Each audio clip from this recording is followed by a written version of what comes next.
On Saturday, June 10th, super middleweights will enter the ring.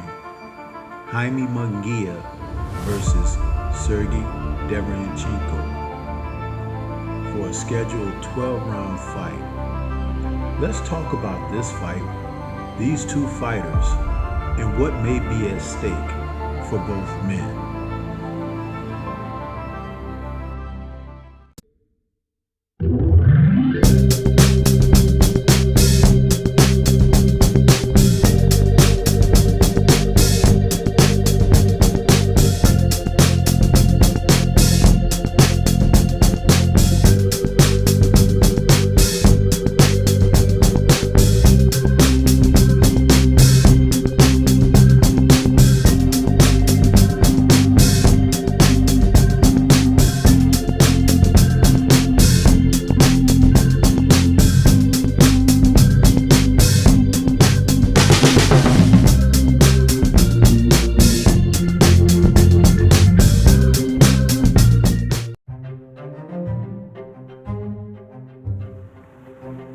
On Saturday, June 10th, Golden Boy Promotions will put on a super middleweight battle scheduled for 12 rounds between two contenders who could be heading in the same direction or opposite directions.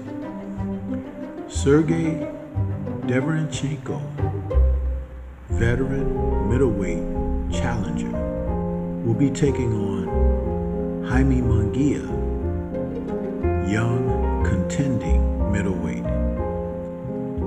This will be for an opportunity at one of the major titles that Canelo Alvarez has in his possession. But we all know that Canelo Alvarez does not want to face any of the quality fighters out there.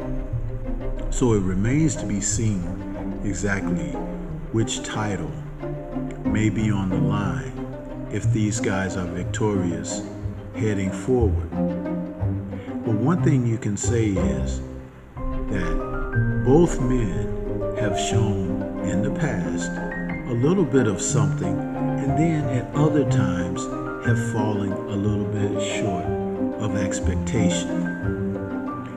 They're coming into the ring where you're going to see Jaime Munguia, who's now 41-0, and he has 33 KOs on his record, and the Ukrainian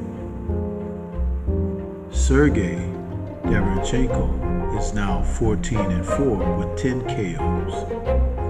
When you look at the fights that these men have had, Derevyanchenko, who's 37, is closer to the end of his career professionally, whereas Jaime Munguia is in the midst of a career at the age of 26.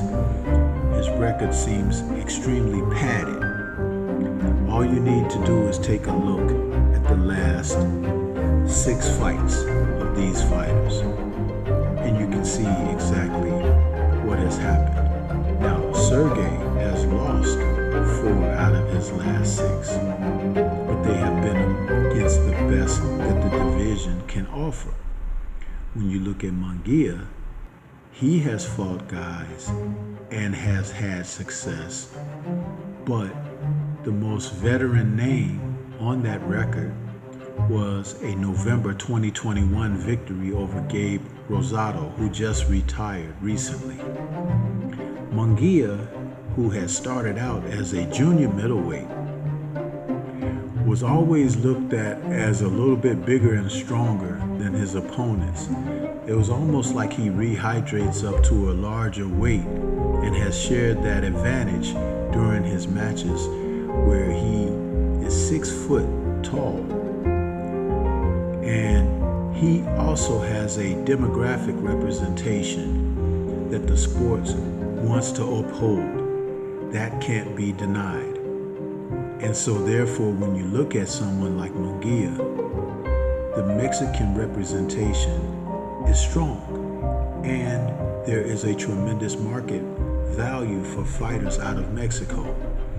So the record, 41-0, they're padding that record.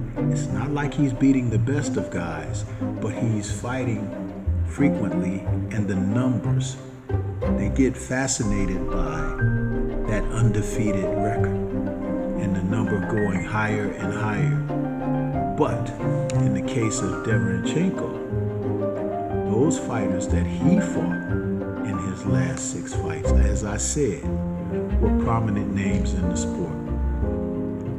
Going all the way back to 2018, in October of 2018, he faced Daniel Jacobs and lost a split decision. So this fight could be a last chance at an opportunity for a title, let alone a title shot leading toward a title. But after the Daniel Jacobs loss, there was the October 2019 unanimous decision defeat at the hands of Gennady Golovkin, a fight that many people felt like Derevyanchenko won and that he should have got the decision instead of Golovkin, who they seemingly were trying to prop up, representing in the sport, and a foe from amateur days and past of Derevyanchenko.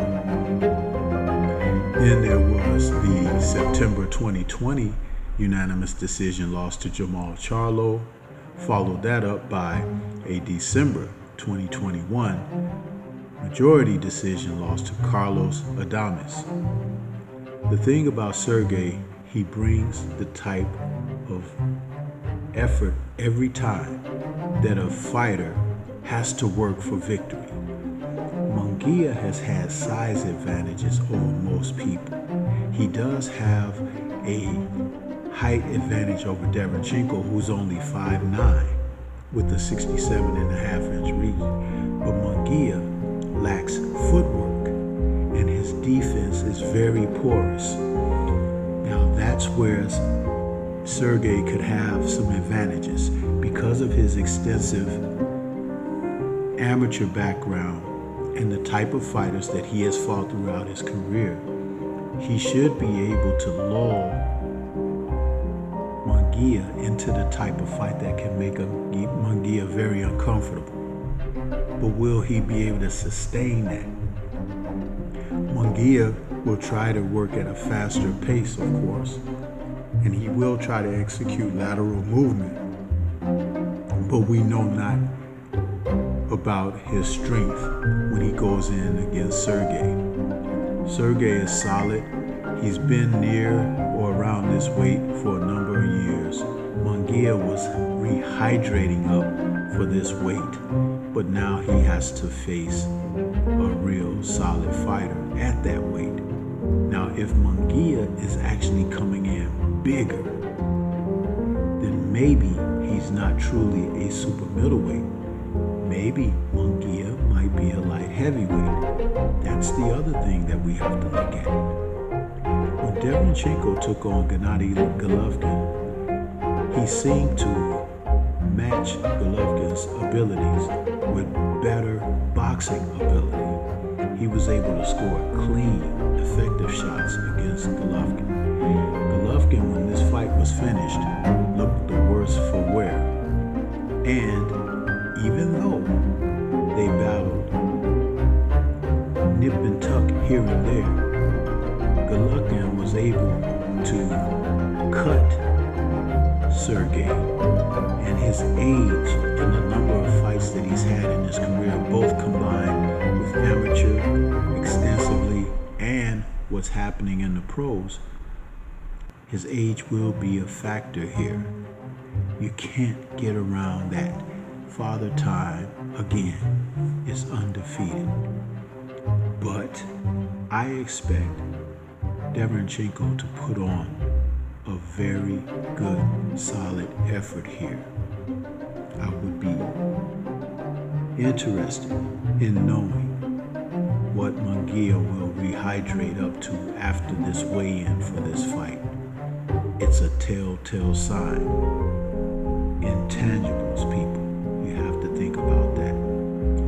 Golden Boy may think they have a solid name here and a cherry that they're picking off the vine, but this is one cherry that could turn out to be sour, especially if Munguia is not up for the challenge. If he's thinking about just being stronger and weighing more, Derevyanchenko is not the type of fighter who will back down from that. He will test Jaime, and his punching power is solid. He's not a one-punch KO artist, but he's strong enough to do damage, just as Jamal Charlo and Ask Triple G. So, at the end of things, I see this being an opportunity for the young Munguia to have a veteran name on his boxing resume that hasn't been there before. They're catching Sergey at a time where he's just about edged out and falling over that cliff. And that's what they're hoping for.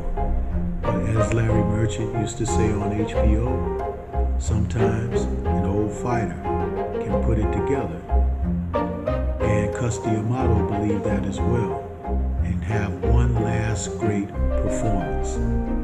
What do you think? This is Stormy B-Man. Shout out to the mighty LDBC and Liberated Perspective, a third eye view of the world. For more content such as this, please like, comment, subscribe, and share.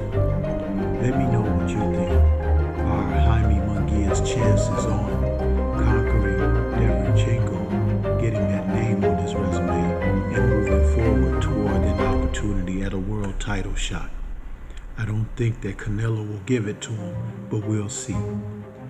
Peace to everyone out there, and everyone please remain safe.